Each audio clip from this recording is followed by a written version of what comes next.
નમસ્કાર, BS9 TV ન્યૂઝમાં આપનું સ્વાગત છે. હું છું આપની સાથે જાસ્મીન. તો જે રીતે વિદ્યાર્થીઓના ભવિષ્ય સાથે ચેડા થયાની કે પેપર ફૂટવાની કે પેપરને લઈ કે ભરતીને લઈ કૌભાંડ થતા હોય છે, અનેક કૌભાંડ આપણી સામે આવ્યા છે. ફરી એકવાર પંચમહાલના ગોધરા ખાતેથી તેવી જ ઘટના સામે આવી છે કે વિદ્યાર્થીઓને ચોરી કરાવવામાં આવી છે, જેને લઈને મોટી રકમ લઈ અને વિદ્યાર્થીઓ બીજા અન્ય વિદ્યાર્થીઓના ભાવિ સાથે ચેડા થયા હોય, જે ઘણા પાછલા વર્ષોથી મહેનત કરી રહ્યા હોય તેવા અનેક વિદ્યાર્થીઓના ભવિષ્ય સાથે તેમની મહેનત પર પાણી ફરી વળે તેવી ઘટના આપણી સામે આવી છે. યુવરાજસિંહ, જે રીતે પંચમહાલના ગોધરા ખાતેથી એક પેપરને લઈને કૌભાંડ સામે આવ્યું છે, શું કહેશો?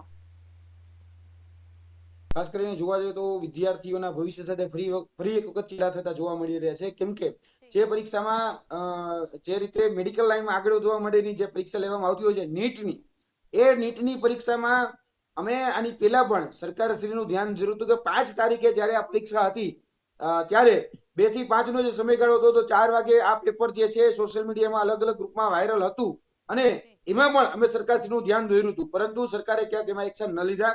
અને ફરીથી એક વખત આ જ્યારે ગુજરાતની અંદર જે ઘટના બની છે તે પણ ખૂબ જોવા જઈએ તો ગંભીર છે. એ ગંભીર એટલા માટે છે કારણ કે જે રીતે કલેક્ટરે સંજ્ઞાન લઈ અને આખી વાત જે મૂકી છે તો તેમાં સૌપ્રથમ જે નિરીક્ષક છે એ નિરીક્ષકે જે તે વિદ્યાર્થીઓ છે એ વિદ્યાર્થીઓને સોલ્વ કરેલા પ્રશ્નોનો જવાબ એમને આપ્યા અને લગભગ એની ગાડીમાંથી 7 લાખ કે 10 લાખ રૂપિયા જેટલી રકમ પણ મળી છે.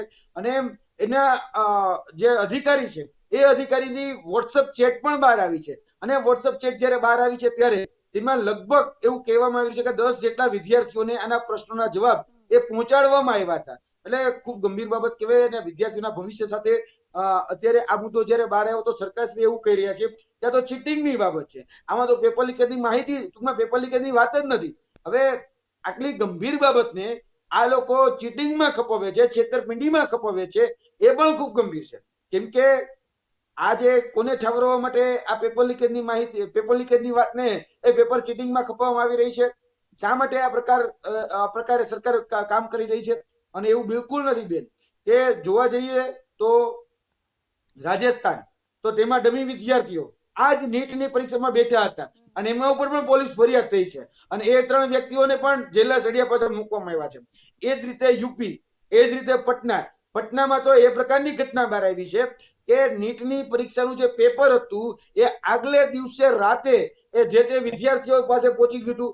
જે લોકો આર્થિક રીતે સદ્ધર છે, જે લોકો સક્ષમ છે એની પાસે આ પ્રકારે પેપર પહોંચી જાય છે. એટલે ખૂબ ગંભીર બાબત છે, આની ઉપર એક્શન લેવા ખૂબ જરૂરી છે. જી યુવરાજસિંહ, એટલે ચોક્કસપણે કે જે વિદ્યાર્થીઓ સખત મહેનત કરતા હોય છે તે વિદ્યાર્થીઓના પરિણામ નબળા આવે છે, અને જે વિદ્યાર્થીઓ પરીક્ષામાં કોઈ પણ પ્રકારની મહેનત નથી કરી હોતી તેઓ લોકો પૈસા દઈને પણ કૌભાંડ કરી અને પાસ થઈ જતા હોય છે. એટલે વિદ્યાર્થીઓના ભવિષ્ય સાથે જેમ પહેલા પણ આપણે જણાવ્યું કે ચેડા થઈ રહ્યા છે, તો આવા જે ઈસમો છે તેની સામે કાર્યવાહી, જે રીતે 3 વ્યક્તિઓ પર ફરિયાદ થઈ છે, કાર્યવાહીની વિગતો શું કહેશો?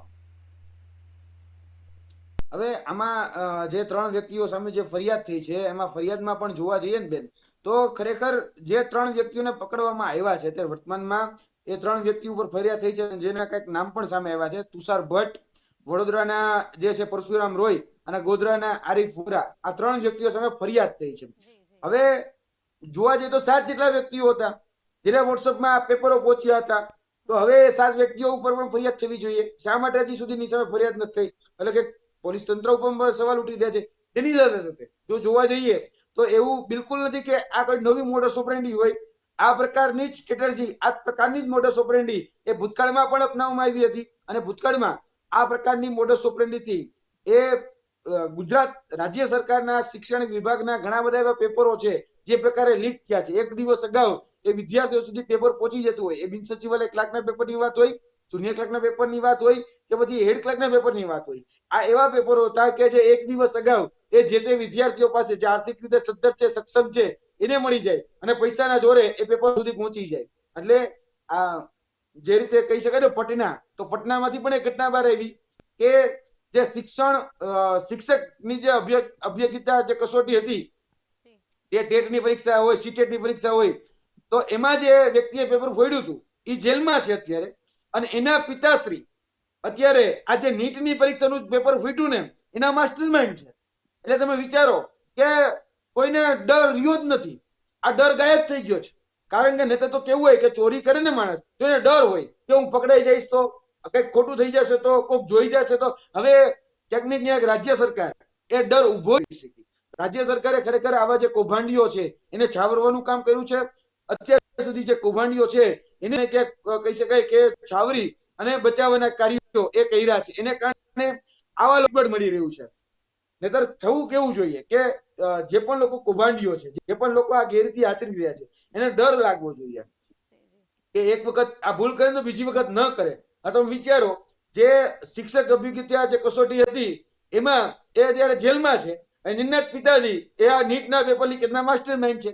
એટલે ત્યાં સુધીની ગંભીર અસરો એ જોવા મળી રહી છે. અને આ જ મોડસ ઓપરેન્ડી જે અત્યારે નીતિ રીતિ જે પેપર ફૂટે છે ને, એ જ નીતિ રીતિ અત્યારે પણ પેપર ફૂટી રહ્યા છે. એક દિવસ અગાઉ આ નીટનું પેપર બહાર આવી જાય, જે તે વિદ્યાર્થી સુધી પહોંચી જાય અને એ જ વિદ્યાર્થીઓ પરીક્ષા પણ આપે છે. એટલે આ ખૂબ ગંભીર બાબત છે.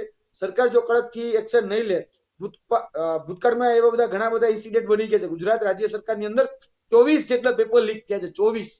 આપણે ગુજરાતને જેને મોડલ સ્ટેટ કહીએ છીએ, બરાબર. આપણે વાત બહુ બીજા રાજ્યમાં જઈએ ત્યારે બહુ મોટા મોટા બણગા ફૂકીએ છીએ કે અમારી ગુજરાત મોડેલને તમે અપનાવો. ગુજરાત મોડેલમાં જે વિદ્યાર્થીઓ છે એના ભવિષ્યને તો જોવો, એના જ ભવિષ્ય અધરતાલ છે. એટલે આ બધી જ બાબતો એવી છે કે ભૂતકાળમાં કોઈ જ પ્રકારના એક્શન લેવામાં ન આવ્યા, ભૂતકાળમાં કોઈ જ પ્રકારના બોધપાઠ લેવામાં ન આવ્યા, એને કારણે આ બધી જ ઘટનાઓનું છાસવારે પુનરાવર્તન થતું રહે છે.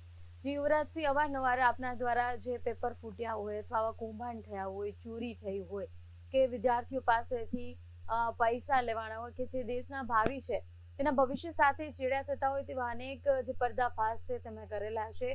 આપના મતે આવી ઘટના ઉપર કેવી કાર્યવાહી થવી જોઈએ? સૌપ્રથમ તો આવી જે પણ ઘટનાઓ છે એ ઘટના ઉપર પહેલા તો નિષ્પક્ષ તપાસ થવી જોઈએ. જે પણ આમાં સંડોવાયેલા XYZ વ્યક્તિઓ, કોઈ પણ પાર્ટીના હોય, કોઈ પણ હોદ્દાના હોય કે કોઈ પણ આર્થિક રીતે સક્ષમ હોય, એવા તમામ હોદ્દાઓ, પદો બધું જ મૂકી જે પણ લોકો વિદ્યાર્થીઓના ભવિષ્ય સાથે ચેડા કરે છે, અને આ વિદ્યાર્થીઓના ભવિષ્ય સાથે ચેડા નહીં, આ સીધા આરોગ્ય સાથે ચેડા છે. કારણ કે નીટની પરીક્ષા આપી અને લોકો મેડિકલ લાઈનમાં જતા હોય છે. તમે વિચારો, આ જ જગ્યાએ જો ગેરરીતિ થાય તો એ આપણું કઈ રીતે આરોગ્ય સુરક્ષિત રાખી શકવાના? આપણા આરોગ્ય સાથે પણ આ સીધા ચેડા છે. એટલે નિષ્પક્ષ તપાસ, તટસ્થ તપાસ અને યોગ્ય કાર્યવાહી. યોગ્ય કાર્યવાહી એટલે કે જે અત્યારે પેપર લીકેજ ઉપર જે કાયદો બન્યો છે, જેમાં 10 વર્ષની સજાની જોગવાઈ છે, એ 10 વર્ષની સજાની જોગવાઈ પ્રમાણે આની ઉપર એક્શન લેવા જોઈએ. તો જ આની ઉપર બીજા લોકો જે છે, આ કૌભાંડીઓ જે ભ્રષ્ટાચારીઓ છે, એ લોકો અટકશે. નહીતર આમાં કોઈ અટકશે નહીં. જ્યાં સુધી કોઈ એક્શન લેવામાં નહીં આવે, જ્યાં સુધી દાખલો બેસાડવામાં નહીં આવે, ત્યાં સુધી આમાં કોઈ પ્રકારનો ચેન્જ નહીં આવે. એટલે એક્શન લેવા ખૂબ જરૂરી છે. જી અંકિતભાઈ, જે રીતે વિદ્યાર્થીઓના ભવિષ્ય સાથે ઘણી વખત પેપર ફૂટવાના અનેક વિદ્યાર્થીઓ સાથે તેમના ભવિષ્યને લઈ પરીક્ષાઓમાં અનેક ગેરરીતિઓ આપણી સામે આવતી હોય છે. ગોધરા ખાતેથી વિદ્યાર્થીઓને ચોરી કરાવવાનું એક કારસ્તાન સામે આવ્યું છે. શું કહેશો?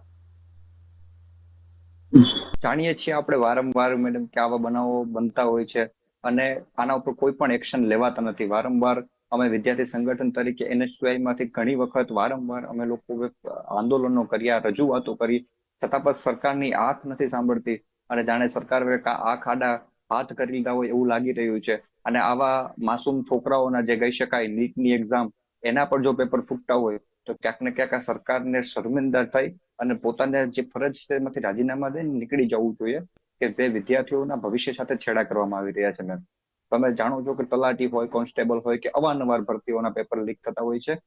કોઈ પણ એવી ભરતી એક પણ ગુજરાતમાં મને ખ્યાલ છે ત્યાં સુધી મારા એક પણ ભરતી એવી નથી ગઈ કે જેનું પેપર લીગલી રીતે લેવાઈ ગયું હોય અને પરીક્ષા લેવાઈ ગઈ હોય. ક્યાંકમાં ક્યાંક પેપર ફૂટ્યા હોય એવું બનાવો આપની સામે આવ્યા છે અને મારી સામે આવ્યા છે. અંકિતભાઈ, જે રીતે ત્યાંના ડેપ્યુટી સેન્ટર સુપ્રિન્ટેન્ડન્ટ છે તેમની પાસેથી જે સોશિયલ મીડિયાના માધ્યમથી વોટ્સઅપની ચેટ્સ મળી છે, સાથે તેમની પાસે ખૂબ મોટા પ્રમાણમાં 7-8 લાખ જેવી તે રકમ પણ મળી છે અને વિદ્યાર્થી દીઠ 10 લાખ રૂપિયા સુધીની પણ વાત મળી છે કે પરીક્ષામાં તેમને ચોરી કરવામાં મદદ કરવામાં તે સિવિલ ત્યાંના જે સુપ્રિન્ટેન્ડન્ટ છે તે પણ જોડાયેલા હતા. શું કહેશો? બેન તમને એ જ વાત કહું છું કે જે કંઈ પણ મિલીભગત છે ભારતીય જનતા પાર્ટીના ક્યાંક ને ક્યાંક કોઈ પણ તમે જોઈ શકો છો. દાહોદની આ વાત તો દાહોદની શિક્ષણને લગતી વાત છે. જ્યારે ગઈકાલના મતદાનની વાત કરીએ ત્યારે પણ આપણે દાહોદના વિડીયો જોયા છે. કોઈને કોઈ મોટા અધિકારીઓ સાથે સંકળાય અને આ લોકો આવા કારસ્તાન કરતા હોય છે અને વારંવાર તે લોકોને થોડી એવી સજા થશે. સરકાર સામે આવશે, મુખ્યમંત્રી સામે આવશે, શિક્ષણ મંત્રી સામે આવશે, કહેશે કોઈ પણ જબરબંધીને છોડવામાં નહીં આવે. ત્યારબાદ જામીન ઉપર છૂટી જાય છે. કોઈ પણ વાત યાદ રાખતા નથી ને કંઈ પણ હોતી નથી. વારંવાર બીજી ઘટના આવી આપણી સામે આવી જાય છે. આ એક રૂટીન થઈ ગયું હોય એવું લાગી રહ્યું છે મને સરકારનું, કે પેપર ફૂટે થોડુંક જનતાને બતાવી દેવાનું કે કોઈ પણ ધર્મબંધીને નહીં છોડવામાં આવે અને ત્યારબાદ હતું એ નહીં, પાછું હતું એ નહીં. આવી ઘટનાઓ વારંવાર બનતી હોય છે. હમણાં થોડા સમયમાં આપણે જોયું કે અનેક એવા પેપરો છે જેમાં આપણે જણાવ્યું અનેક ભરતીમાં પણ કૌભાંડ આપણી સામે આવ્યા છે.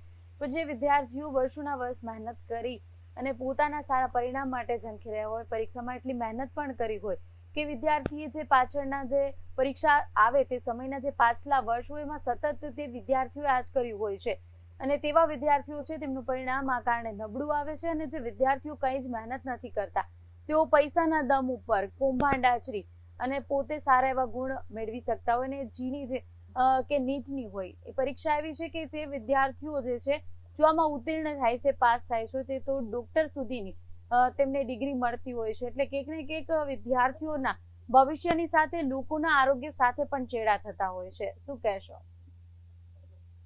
એમ હું સરકારને આપના માધ્યમથી રિક્વેસ્ટ કરવા માંગુ છું કે તમે આવી ભરતીઓ જે કંઈ પણ છે તે ભરતીઓમાં ક્યાંક ને ક્યાંક એવો કડક નિર્ણય લાવે અને આવી ભરતીઓમાં પૈસા કમાવાનું ના વિચારે. કારણ કે તમે વિચારો મેડમ કે આવા કરપ્ટ લોકો જે 10,000 5,000 લઈને જે લોકો લાગ્યા છે નોકરીઓ, જે નીટની એક્ઝામ પાસ કરશે તે ભવિષ્યમાં શું આપણે સારું સારવાર આપી શકે? તમે મને કહો. ના આપી શકે ક્યારેય પણ. આપણે એ વસ્તુ જાણવાની છે. અને જો તમને એવું જ હોય તો પછી સરકારે એક ગાઈડલાઈન બહાર પાડી દેવી જોઈએ. આ ભરતીનો લોલીપોપ જ ના આપવો જોઈએ. ગાઈડલાઈન બહાર પાડી દેવી જોઈએ કે ભાઈ તમારે આ નોકરી જોઈએ છે તો 10,000 રૂપિયા, 10 લાખ રૂપિયા, 30 લાખ રૂપિયા. તો શું છે કે ગરીબ ઘરના છોકરાઓ છે તે બીજી લાઈન ચેન્જ કરે, તો પ્રાઇવેટ સેક્ટરમાં જોબ કરવા લાગે. કારણ કે સરકાર જો પૈસાથી જ સરકાર ચલાવી હોય ને પોતાના જે કંઈ પણ છે તેના કાર્યકર્તાઓ કે તે કોઈને પણ સાચવવા હોય તેને જ સાચવવાના હોય તો પછી કોઈ મિનિંગ નથી રહેતો. મેમ આપણે અગાઉ પણ જોયેલું છે કે જે ભારતીય જનતા પાર્ટીના CR પાટીલ સાહેબ છે તેણે એવું નિવેદન આપ્યું હતું કે સરકારી જોબ ઉપર પહેલો અધિકાર ભાજપના કાર્યકર્તાઓનો હોય છે. તો આવી વાતો કરનારા તમે જોઈ શકો છો કે શું આપણે પછી અપેક્ષા રાખી શકીએ. પણ મારી એક રિક્વેસ્ટ છે કે થોડી માનવતા રાખી, થોડું દિલ મોટું રાખી, થોડું પોતાના છોકરાઓ સામે જોઈ અને વિચારીને કહે કે ભાઈ આ વસ્તુ કેટલી ખરાબ છે કે કેટલું અહીંયા તો બચી જશે, ઉપર શું જવાબ આવશે. ચંકિતભાઈ, આપ અમારી સાથે જોડાયા, આપનો આભાર. Thank you ma'am. તો જે રીતે પાછલા દિવસોમાં પણ આપણે જોયું કે ભરતીને લઈને હોય કે પરીક્ષાને લઈ હોય અનેક કૌભાંડ થયા છે, અનેક પેપર ફૂટવાની ઘટનાઓ કે અનેક આવા કારસ્તાનની ઘટનાઓ આપણી સામે આવતી હોય છે. જે વિદ્યાર્થીઓ સખત મહેનત કરે છે, પોતાના જે આગળના ભાવિને લઈ જે મહેનત કરતા હોય છે, પરીક્ષા માટે જે દિવસ રાત એક કરતા હોય તેવા વિદ્યાર્થીઓની મહેનત પર જે આવી ઘટનાઓ બને છે તેને લઈને તે વિદ્યાર્થીઓને તેમના વાલીઓમાં પણ હતાશા જોવા મળતી હોય છે. તો ખાસ કરીને જે સરકારી ભરતી હોય છે, વિદ્યાર્થીઓ માટેની ભરતી હોય છે કે ખાસ કોઈ એક્ઝામ હોય છે તેમાં આવા કૌભાંડ ન થાય તેવા પણ અનેક સવાલો થયા છે ને તેવી માંગો ઉઠી છે. તો સાથે જ હવે આવા જે કારસ્તાન કરનાર લોકો છે તેની પર શું કાર્યવાહી થશે તે જોવાનું રહ્યું. તો આવી જ બધા સમાચાર માટે જોતા રહો BS9 TV ન્યૂઝ. નમસ્કાર.